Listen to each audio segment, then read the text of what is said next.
Gingra, masso-kinésithérapeute agréée. Saviez-vous qu'il y a une bonne façon et une mauvaise façon de pelleter?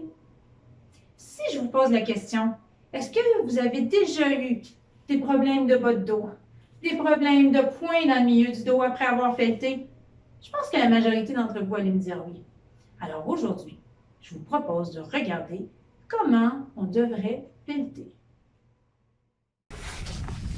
Alors, voici les éléments clés pour un pelletage idéal.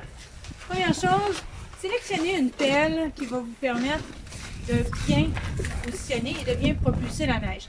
Donc, on veut une pelle qui n'est pas trop haute, pas trop courte non plus.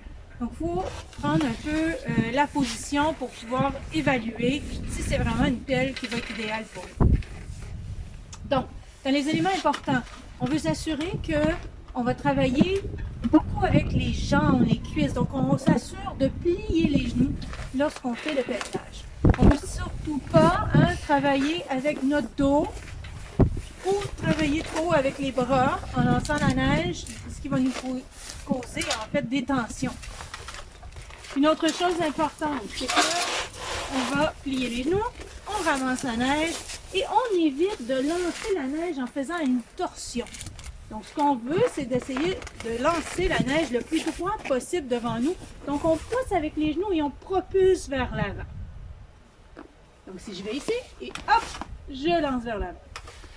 Un autre élément important, si possible, essayez de lancer la neige sur un banc de neige d'environ 1 mètre, 1 mètre et demi, pas beaucoup plus haut que ça.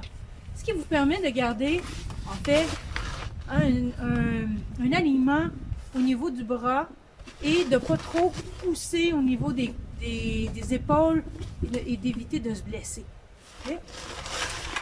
Et hop, on se penche, on lance droit sur un banc de neige, pas trop haut.